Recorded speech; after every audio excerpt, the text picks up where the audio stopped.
Good morning. Thank you for your patience. We had a little technical difficulty, but we're up and running now. So we're going to jump right in and get started with our Finance Committee meeting.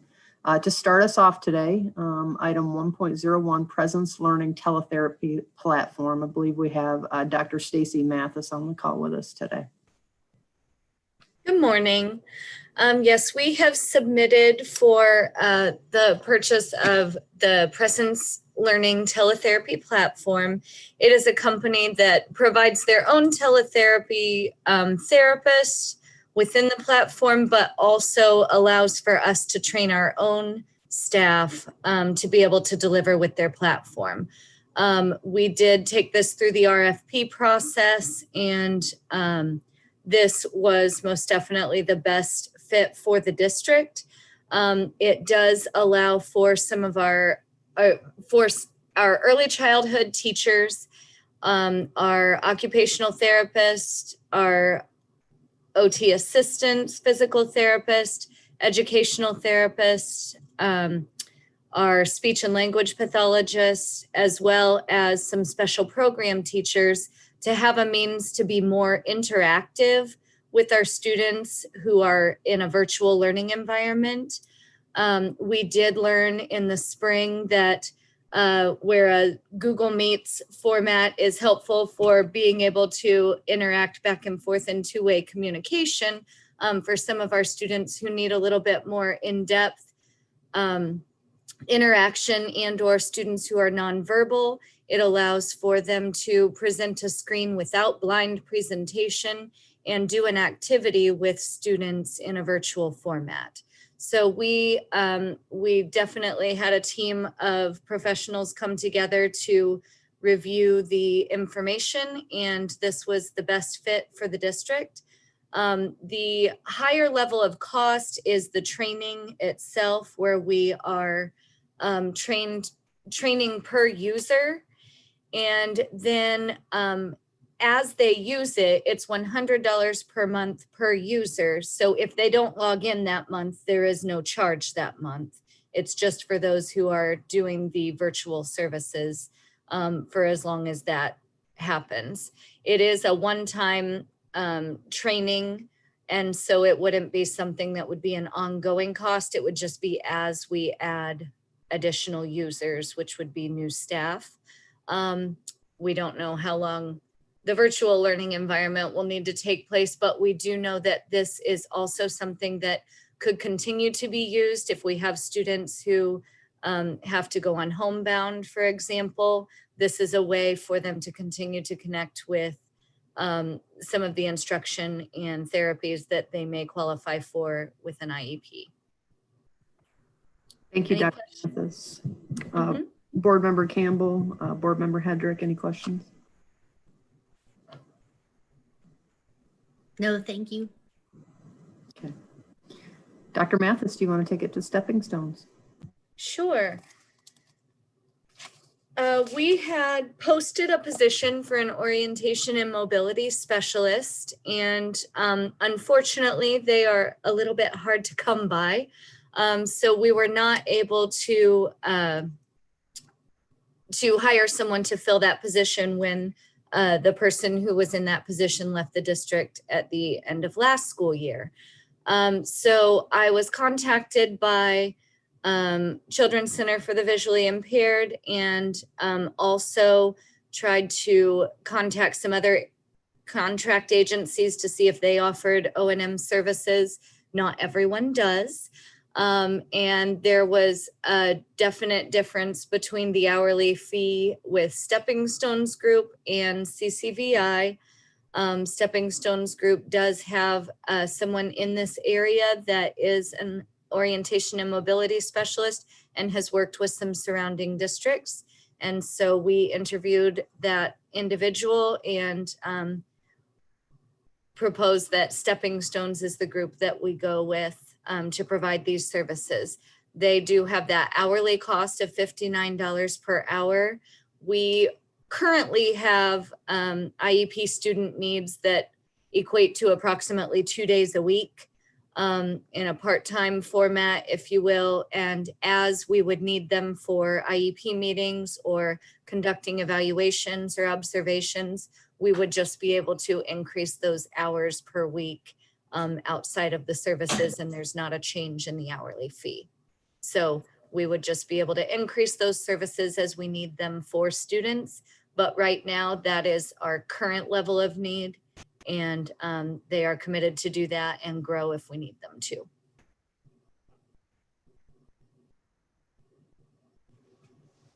I just had a question. Do you plan to continue that for the entire school year, or will you continue to look for that resource? Great question.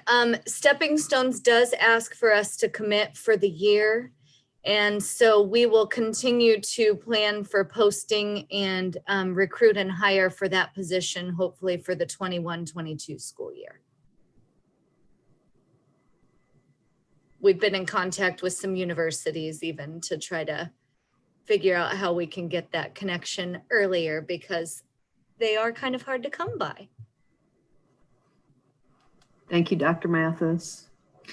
If there's no other questions, we're going to move on to item 1.03, AT&T Hotspots. Dr. Whaley. Absolutely. Good morning, everybody. This item for consideration is the acquisition of 75 hotspots, mobile hotspots that will be available for student use. These are hotspots that we can either have available for checkout in school libraries, or should we need to go virtual, we can hand those hotspots out to families in need of internet access so that kids can keep up with their schoolwork. This particular agreement is not contract based, so it's simply an outright purchase of the hotspot devices at $84.99 a piece. And then we will pay $20 per month per device for unlimited data. This particular agreement does have a clause. We can kick those down to 1 cent per month if they're not being used, up to a total of 3 months. So this will kind of help diversify our hotspot fleet. We've got service through Sprint 1 million, which is now just the 1 million project. We have devices through Sources for Learning. We have some devices through Verizon. I think it's important to point out we're looking at getting as many different providers as we can, because internet access in different parts of town, mobile device access in different parts of town is simply really good in some places for some providers and really bad for others. So for instance, I know if you get out to the Buckner-Tarsney area, AT&T might work a lot better than a T-Mobile hotspot or a Verizon hotspot might work. So we're trying to kind of diversify our provider fleet.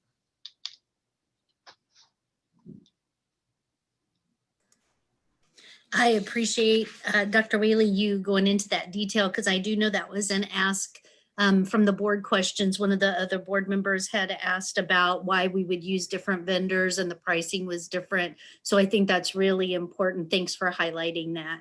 Absolutely. Dr. Whaley, do you want to move on to item 1.04, Dell Chromebook purchase for Great Beginnings? Yeah, and I'm gonna, before I get into the details of this, Stacy, do you want to start off with the need of the Chromebooks at our Great Beginnings Center? Sure. In the spring, we did learn that some of our families had access to devices that were able to connect with staff, and some of our families had more difficulty connecting with staff members to be able to continue that instruction. And that was for students served in our Head Start population, our title population, and our special education population. One of the things that we learned is that if we were going to ask them to connect with us virtually, that we were probably going to need to look at providing that same one-to-one access that we have K-12. And so worked with Kevin and Dr. Miller and with Carrie Boehm to discuss what would be most appropriate. And it seems that the device that has the touch screen, just like what we've been using for kindergartners, was going to be able to work well for pre-K students, where I do want to highlight that none of us really believe philosophically that the best way for our preschool students to learn is to be on a device full time. but we do feel like it's important to be able to access instruction, not knowing if we will be able to be in person full time, and knowing that some of our families have elected to do online instruction at this time. So we wouldn't need the full amount to start the school year, which is a good thing. We would just need to be able to provide for those who have elected to be online, and or if we're not able to start in person. That teletherapy platform is really does provide a URL for families to access, so it's easy for families to connect and be able to get into that, and then teachers will be able to deliver instruction in the same way, even if students are at home. So then I'll add a couple highlights from the background information. It should be noted the current device that our K-12 students have is a Dell 5190. That's no longer in production, so we cannot get those anymore. That's the reason for the model change to a 3100. I think if you pick the two up side by side, they'll look exactly the same. They'll feel exactly the same functionality. So that's the reason for the model change. This will include accidental damage, just like our K-12 devices have. Of course, that covers a student's first accidental damage. We'll cover the cost to repair it for free. We won't be charging a mobile device fee simply because of the timeliness of the communication. Families didn't have time to prepare for that. So administration is recommending, just like we did last year with our K-6 devices, not collecting a fee for 2020, 2021. We will get a 4-year warranty. We do have to pay for the Google license to have those in our Google environment. And our grand total on this is $153,744.50. Those devices will serve Great Beginnings for 4 years. So those will be given to those kiddos. And then when they leave and come to kindergarten, Great Beginnings will collect those devices back and hold those there. And then the kids will get the same device that our K-12 students currently have. We'll cycle those back down just like we normally do.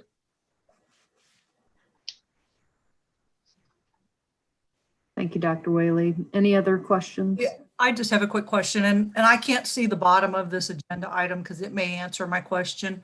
But in terms of the payment for that, okay. I just wondered if there was any early childhood or special education funding available to help pay for some of the costs. So I think my answer's right there.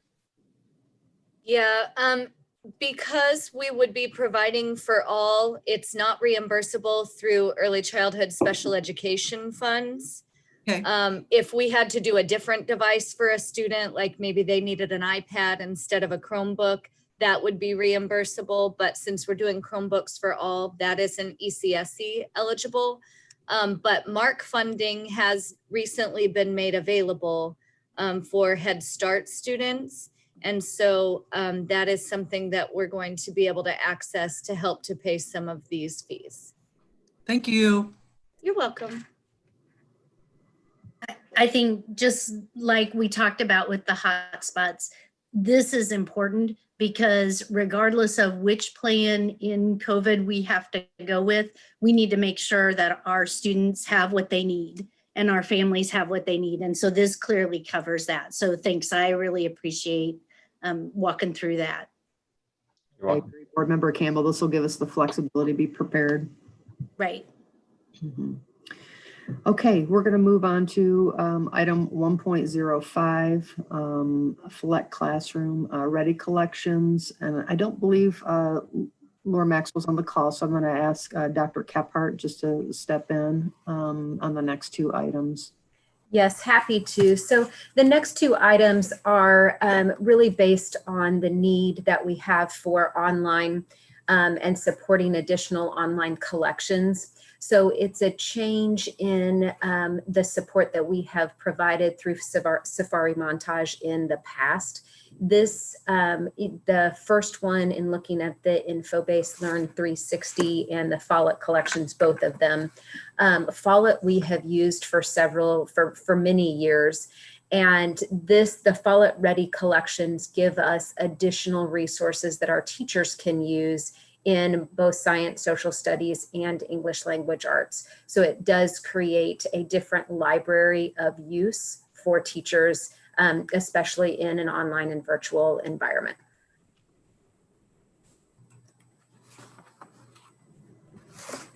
I think, Dr. Kephart, I think my question on these next two items is, we talked about these last month, but just differentiating that. Last month, was it just informational, and this month we're actually approving? Is that? That is correct, yes. Okay, thanks. Because it was a change in our original, what we have originally used through Follett, and it's actually less of an expense than we have had before.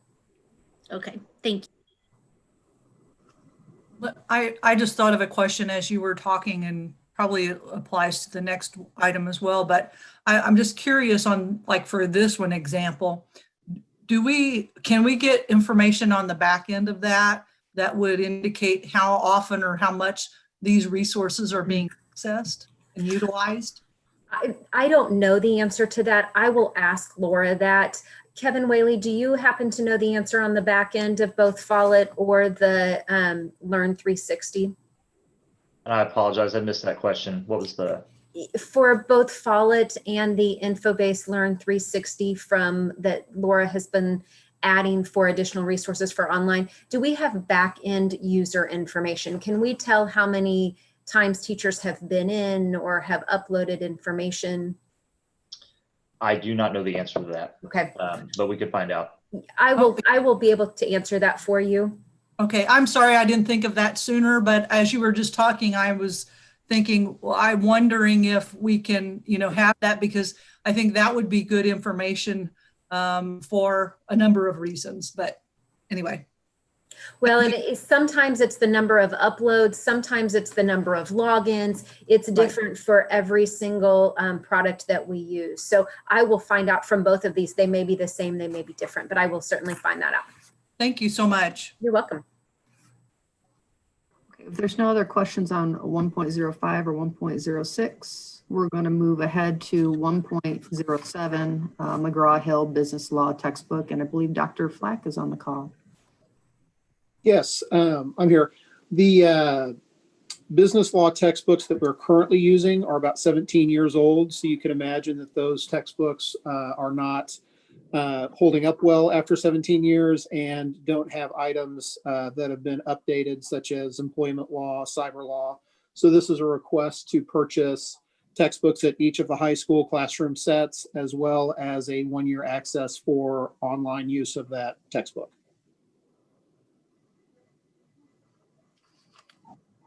Okay, if there's no questions for Dr. Flack, we're going to move ahead. Back to Dr. Kephart, Myers-Briggs Company, World of Work. All right. So we are looking at a rotation for elementary, a 3-year rotation of professional learning.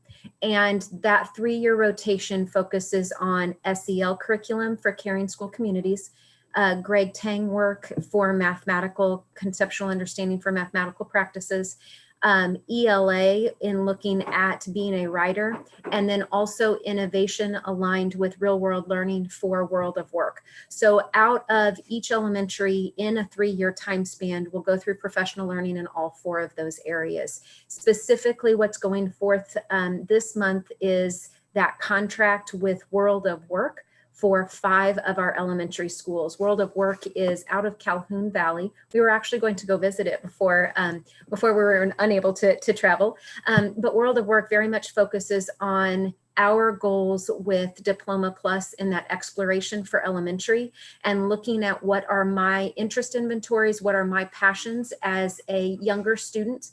It looks at the journey, the self-awareness, and the stories that are created by individual students, and does that through the RIASEC model of learning, how do I create relevance in this world based on realistic, investigative, artistic, social, enterprising, and conventional. So we will, knowing that the start of the year is a little bit different for us, our 5 schools will be working with their leadership teams first semester, and then starting to roll out the language of RIASEC throughout second semester. And this amount, I want to be able to recognize our Education Foundation. The 41,000 is actually coming from the Education Foundation because of the ties that they see with the community and with career pathways through World of Work. They're actually going to be the ones that are expending this amount for World of Work this year. And then they're looking at that for the next 3 years as we roll out. Happy to answer any questions. I appreciate you going through the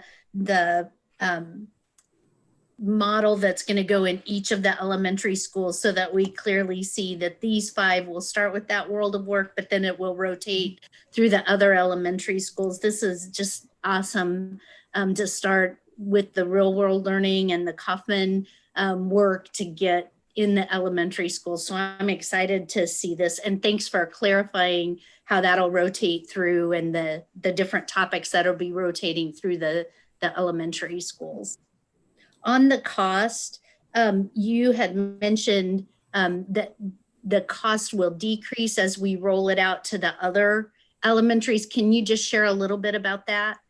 I can share. I'm not quite sure that I know exactly what that cost, how that cost will decrease, especially as we continue. We're kind of do 2 things at one time. So as we hopefully build a base in district that we can do that professional learning and really build that to our other schools, much like a train the trainer model. There's that other piece of, you see the Vita Navis on here. The Vita Navis provides a platform for some of that interest inventory that's not just used for students, but that is used for staff and also used for parents and our community. So it really is, as we move from internally in our buildings, we will be moving out to our parents and through our community. So depending on the amount that we use the Vita Navis platform, there would continue to be an expense for that. Some of the professional development through World of Work, I would see that decrease because we're going to be able to provide some of that support. Great, that makes sense. Thank you.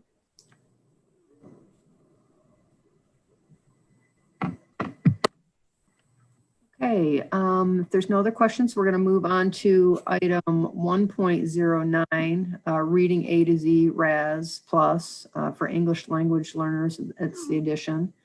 And just wanted to see if you had any questions. I don't believe Dr. Barger's with us on the call, so if you have any questions, I'm happy to pass those along to her. Again, Or I'm happy to take them as well. Okay. And I can certainly explain.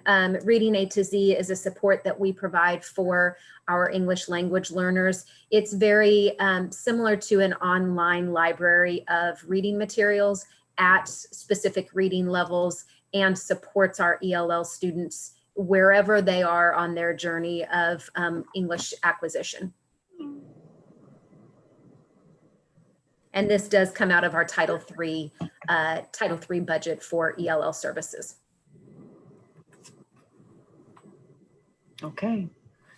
Not hearing any questions, we're going to move ahead to an item 1.10. And this is an item that we actually spoke about last week, or excuse me, last month, and wanted to bring back to you with more description and detail regarding the speakers and consultants that are before you. And Krista Battaglia is also on the call today if you have any additional questions.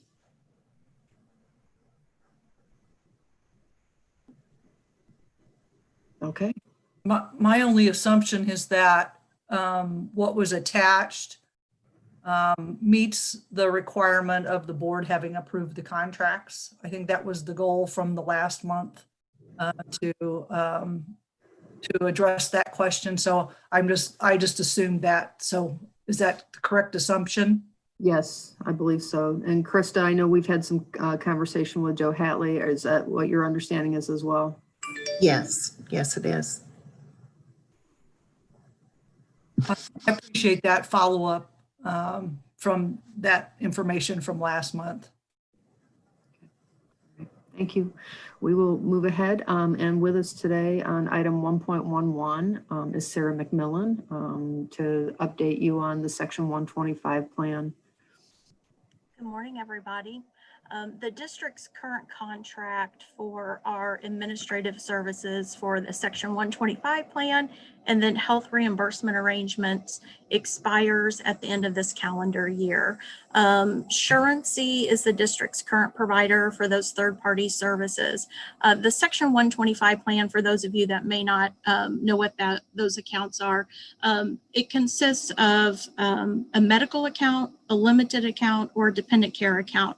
So our employees have an option of putting pre-tax dollars into a flexible spending account.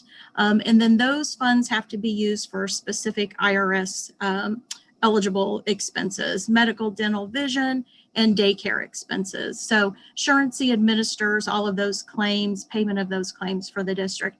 Health reimbursement arrangement is very similar, but those are district dollars for those employees that are on a high deductible health plan and they're not eligible for a health savings account, then their district contribution goes into the HRA or health reimbursement arrangement. So works very similarly. Those funds can be used for medical, dental, vision expenses. So we did go through the RFP process. The team is recommending continuing with Surancy. Surancy did maintain the current pricing of $3.40 per employee per month per plan, which based upon the number of participants right now, which is about 432, that annual cost is $19,126. It is a 3-year rate guarantee. The team feels like the cost is still very reasonable for the district, and then this would prevent any disruption to employees that currently use these services. So I would be happy to answer any questions that you may have.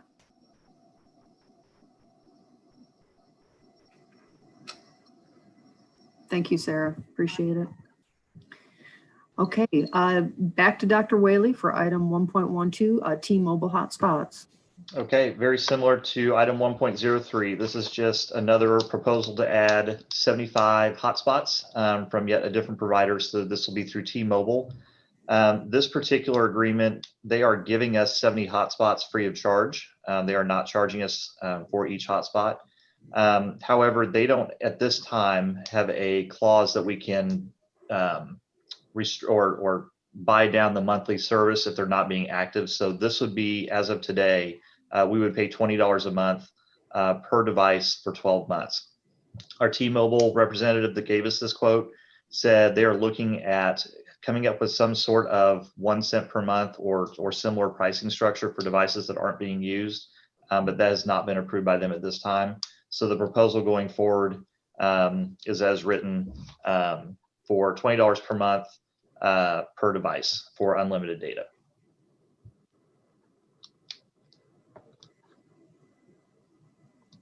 All right, thanks, Dr. Whaley. Thank you. We are now moving into the next section of our agenda, facilities. So Kyle Gorell's got a number of items on the agenda, and we are going to, it's kind of exciting. So we're going to start with 2.01 Mason Elementary Guaranteed Maximum Price Award. Thank you very much. Good morning, everyone. This first item, the Mason Guaranteed Maximum Price Award, GMP, we'll call it to avoid the tongue twister, is an amendment to the contract that was previously approved by the board in September of last year. We approved contracts for McCown Gordon and J.E. Dunn to be our construction managers at risk in the 2020 bond issue. So what this amendment is it's a guaranteed price for a specific scope of work. It includes the previously approved fee, reimbursable expenses that the contractors have, the allowances, the subcontracts, and a contingency to cover some unknowns that we would get back at the end of the project if it's not used. And so this is a little bit different than what we've seen in the past. Our older agreements that were called agency contracts, those had the district having contracts with each individual subcontractor. And so the nice part of these at-risk contracts is we have one contract that then the construction manager works through the subcontracts through theirs, which reduces exposure and risk to the district. So we did have a number of bidders that either were still, or J.E. Dunn is working out the bids, kind of making sure that they're still evaluated correctly. We had a few that didn't receive good response that we were comfortable with. And so we have several bids that have not been bid yet, but that will not hold back the progress to start the project. And so, as you can see, this award is about half of our construction contract, but it will allow the construction to start as soon as next week. So this project, the great news is we're under budget. As long as the rest of the bids come in at the estimate amounts, then we are under budget on this project. So I'll open it up if there are any questions.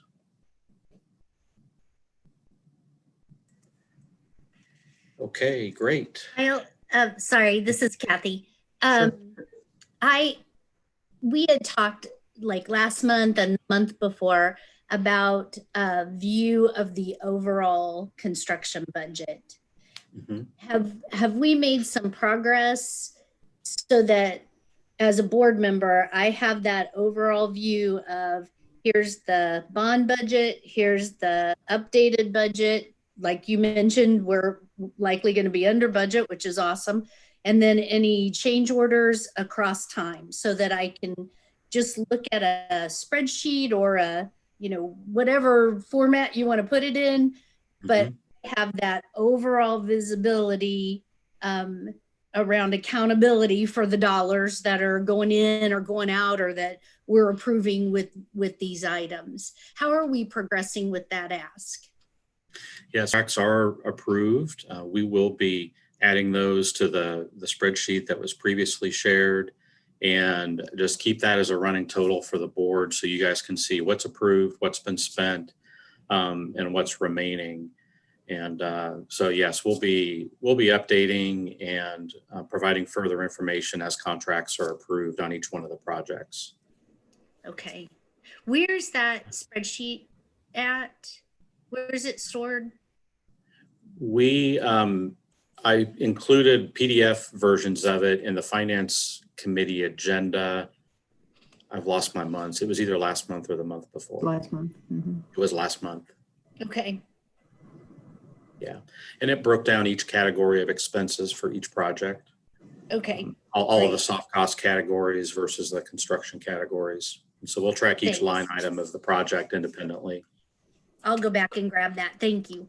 Okay. You're welcome. So just to follow up that for just a second, we might want to consider adding, like as an example on this agenda item, to address that question, we might consider adding a second attachment that would have the budget for Mason on there and kind of giving that snapshot of where we are. So then we know whatever action we're taking on this item, what impact that has on that budget. I don't know if that would, I think that would help for, the visibility part of that, but then also for the board to feel that they have that larger picture before making a decision on an agenda item such as this.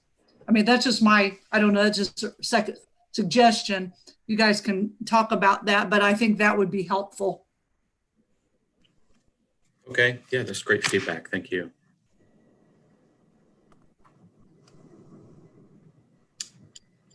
Okay, if there are no other questions, I will move on to the middle school for preliminary development plan approval.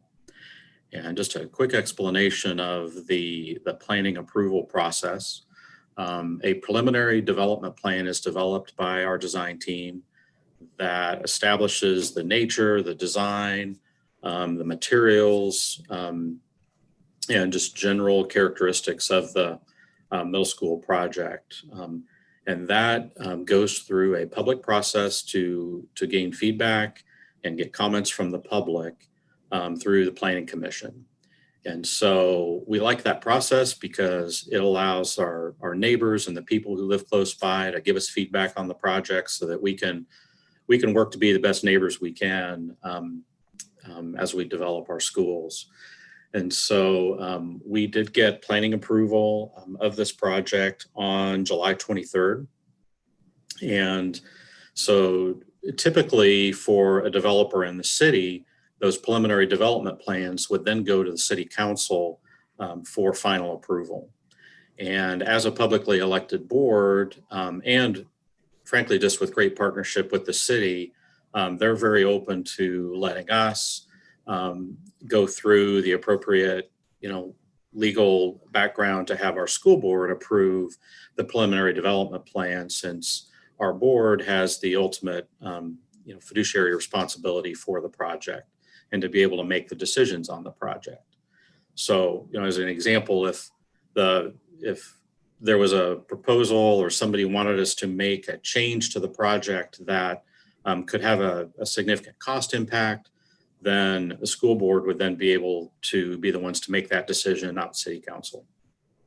So, it doesn't happen a lot. And the good news on this project, we got some great feedback from the community that we've worked through. And, there aren't large issues, but I'd like to give you a quick summary of those. The first item was the tree line that is on our west property line. And we have communicated that we will maintain that tree line, and we like the buffer that it provides to the neighborhood, as do our neighbors.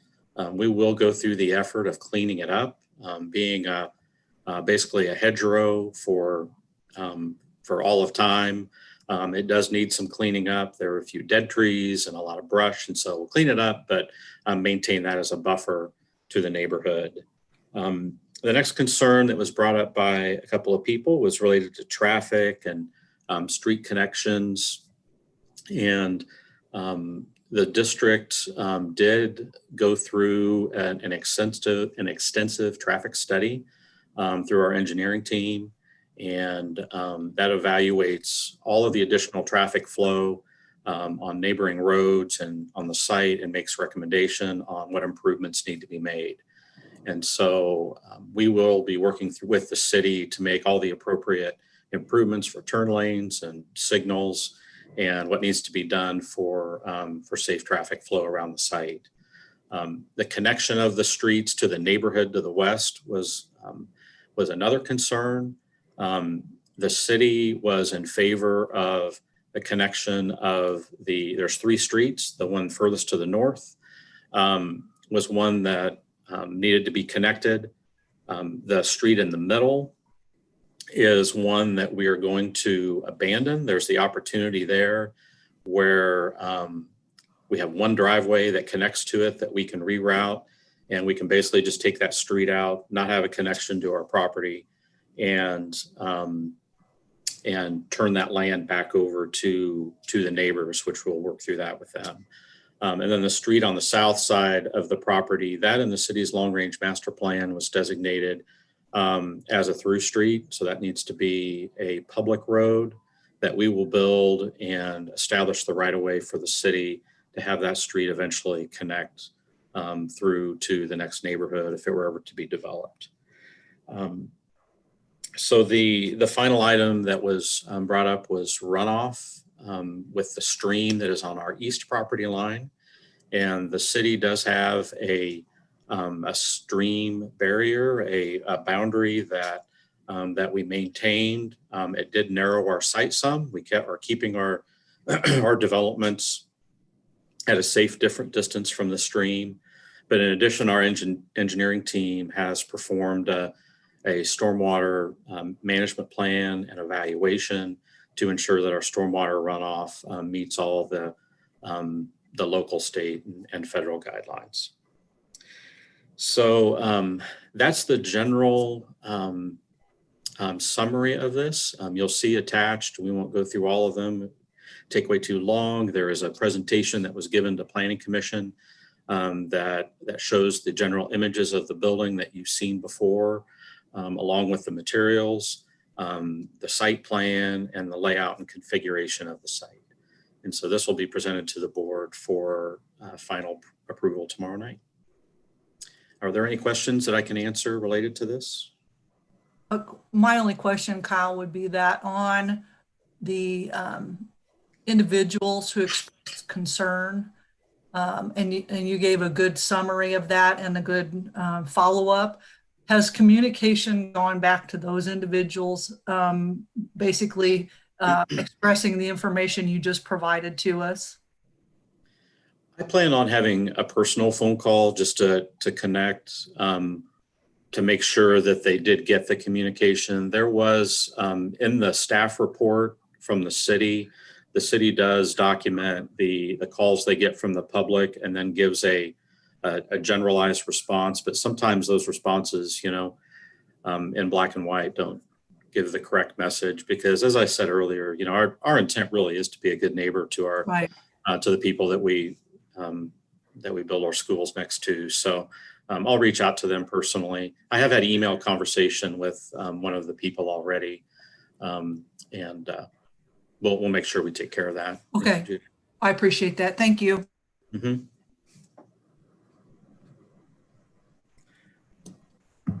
Okay, the next item, I'll be a little more brief on the GMP side of this. It's for the middle school for GMP. Skipping over the CM at risk part, because I explained that in the Mason, same process. So at the start of every project, we have engineers, they're called geotechnical engineers, that evaluate soils conditions and make recommendation for structural design of the building. So make sure that the soils on the site can hold up the type of building that you're proposing to build. And so with this having been a farm field with extensive layers of topsoil, they came back with 2 different recommendations. We could either put in some specialized piers to hold up the building, or we could place a large layer of soil and compact it on the site with monitoring devices, let the soil compact over time, over about a 2-month period, and compress the soil so it can hold the building.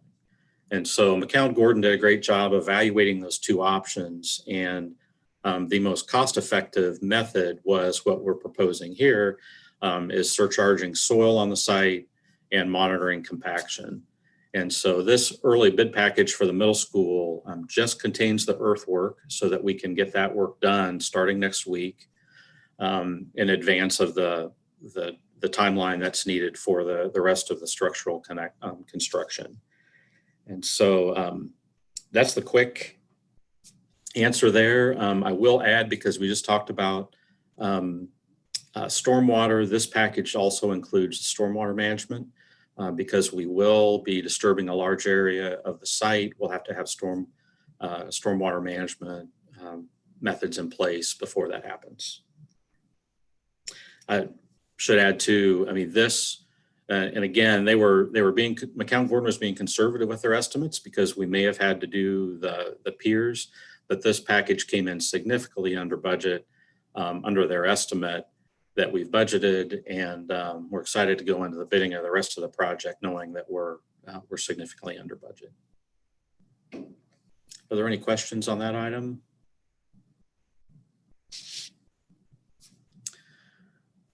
Okay, I'm going to move on to the change orders for the turf and track replacement project.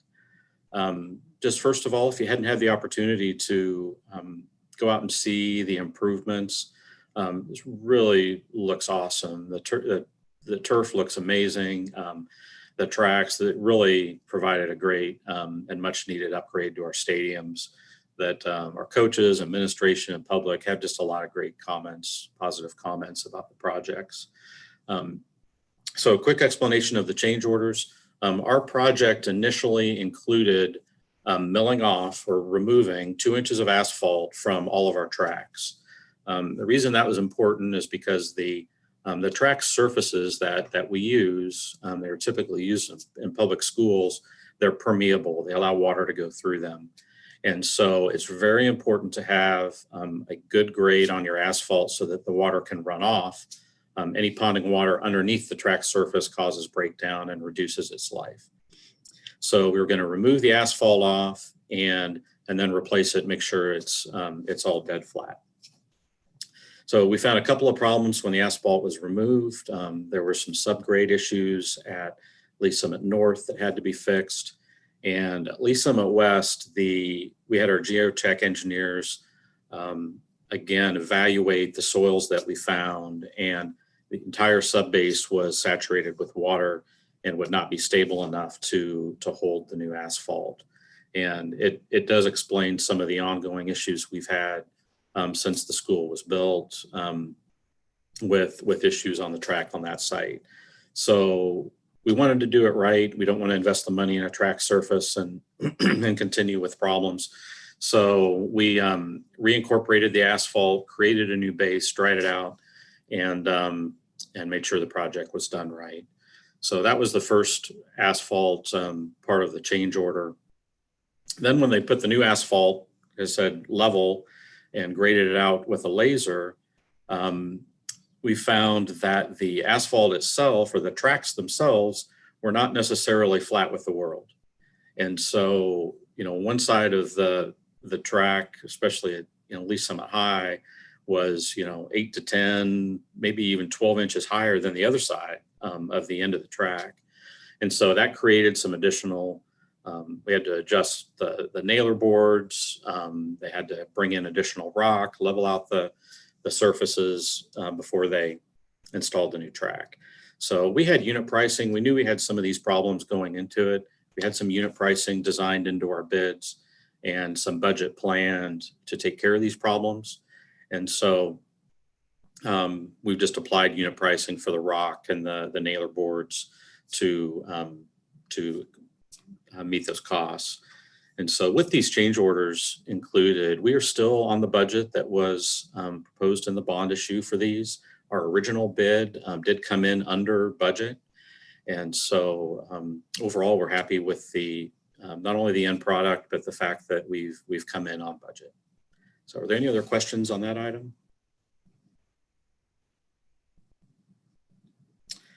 All right. Last item's the easiest one. Westview's roof change order. Again, in our bid, in our roofing projects, we always bid a unit price for roof drains, because when you tear your roof off, you get into the details. Sometimes you find roof drains that they're buried under the roofing membrane that have been compromised or they're rusted out.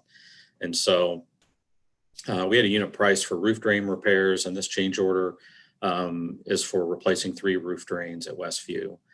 And this project is complete. We looked at it last week. It's great to have a new roof, and we'll start planning our next projects for next year in roofing.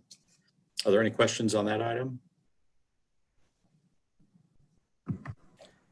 Okay, Kyle, go ahead. If I look at the capital budget, the roofing for Westview, roof replacement, district-wide roof repairs, so it's $1.4 million. And then this change order is that going to be an increase, or are you planning to manage that overall in that roofing capital budget? Yes, that will, when we plan our capital budgets, we keep some contingency in there to account for some change orders that could come up. So that'll be accounted for in our roofing capital budget. Great, thank you. Yeah, you're welcome. Thank you, Kyle. Much appreciated. Okay, we're going to move on to the finance section of our agenda. So item 3.01, it's a resolution authorizing and directing the issuance and delivery of bonds. As you know, Stiefel tomorrow will actually go out and work on the sale of the bonds, which this item will be updated, as well as the draft language for the board's consideration for tomorrow night. In talking with Brent Blevins, right now the market's rallied. It feels interest rates are very low, and we're in a good position. So we did indicate and shared with the board, we're at a AA+ rating for our bonds, and just wanted to see if you had any questions at this point.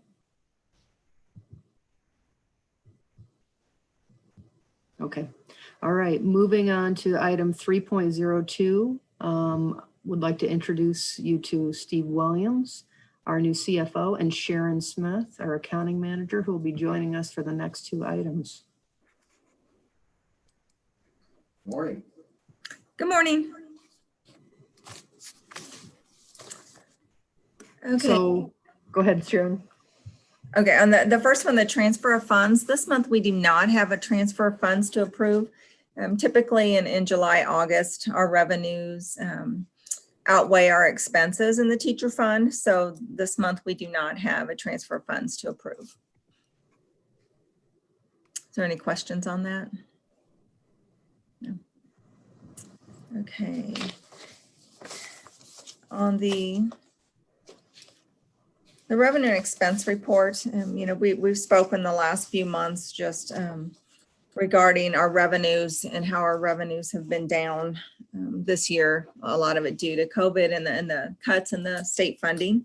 So we really don't have anything new to report here other than, we continue to see the impact of those revenue reductions, as well as in our areas such as nutrition and BAS and the activity accounts where we just have, with a lot of our activities being canceled, we just don't have the revenue coming into those particular funds. On the expenditure side, we've seen, a little bit of increase, and Dr. Whaley can speak as well, but the bulk of that in the operating fund is going to be related to purchases for student Chromebooks. We had about $5 million that we purchased in the month of July for the Chromebooks and for rotation devices for staff. And then also PPE equipment as we try and ready all of our buildings and departments for staff and students to be coming back into the district. We're continuing to spend related to, safety and PPE equipment and consumables and plexiglass and just readying our areas for the safety concerns. And we'll give the board a general overview of some of those costs related to COVID-related expenses tomorrow, just so you have a general idea of where expenditures are. Okay. Is there any questions on the revenue and expense or the balance sheet portions? No. Okay. The investments haven't changed too much. We've been still very conservative. The interest rates are pretty low. So we've had a few calls this past month, and those just for the most part get reinvested in similar items, similar investments. So for now, we're staying pretty static. Nothing much to report there in terms of anything unusual in that activity. Any questions there? Okay. Thank you, Sharon and Steve. Sure. And then I think we're on to our last agenda item, and Lori Danella is going to join us, and she's going to give us just a brief overview of the nutrition services program review. Good morning. This year, we started out really good. We were excited with our new leadership. We had a whole new administrative team and had a lot of good things in place. We were starting our farm to school initiative. We were working on grants with Fuel Up to Place 60 for salad bars, Chef Ann Foundation for secondary salad bars. We were doing great until March hit, and we kind of fell off as everybody else did. If you'll advance the slide to about two more. Okay, go some more. Okay, right there is fine. I wanted to show, I have a comparison of how we were doing and where we were. And actually before COVID hit, we were up over 14,000 breakfasts. We were up over 2,500 lunches. Our a la carte sales were almost up at 20,000. We remained at 20% free and reduced, and everything was looking great. And then the next slide shows how we ended with COVID. We ended up negative with paying all of our staff. That really hurt us. Even though we did all the emergency feeding and we served over 400,000 meals, that still didn't cover what we would have done during the school year. And again, paying all the employees, it just didn't balance out. We ended up with our reserves were depleted, and we were still negative 55,000. And that 55,000, we have income coming in from some of the emergency funds. So actually we would be covered. We would not need money from the general fund. And we continue on our planning, and summer school went well.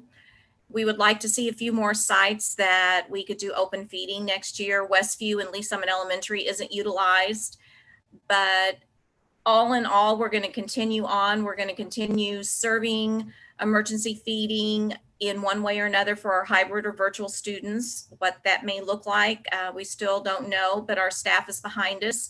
We just recently had our managers retreat. We've got all of our managers on board. They're all excited.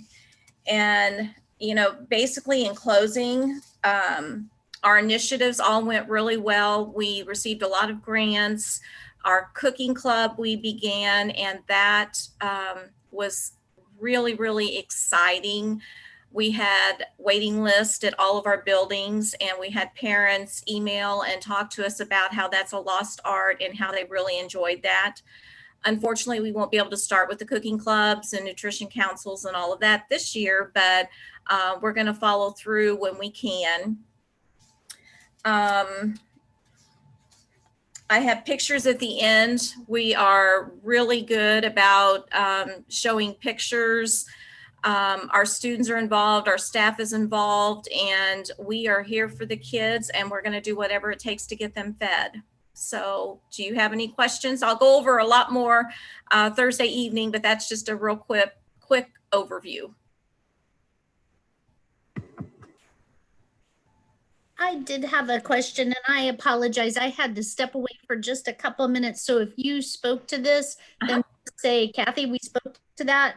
We can come back tomorrow night. But you had had a catering position that you were hiring for. Given the what we may be starting with school, are you putting that position on hold, or have we already hired for that position? Where are we at with that? We actually hired, and she started a couple of weeks ago. We are still doing catering within the district for meetings.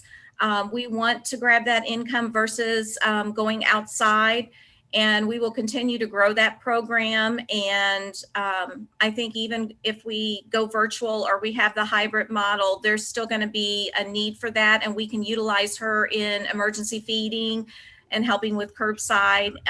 But that's a real big priority for us, because that's going to really help our income. And we just follow through with it.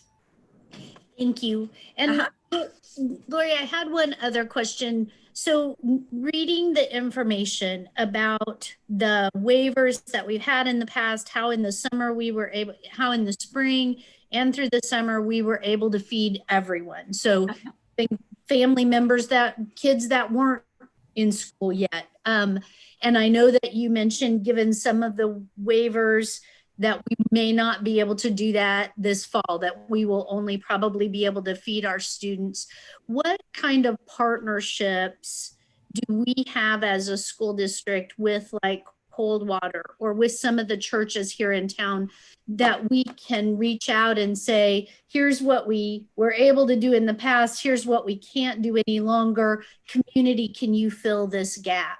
That's kind of my question. Okay, all summer I have worked with the Summit Church, I've worked with Coldwater, I've worked with United Methodists off of Woods Chapel, and we worked together. They would cover areas that we didn't cover, and they also helped us deliver porch we called it porch side or step side, to parents that didn't have transportation or they were working.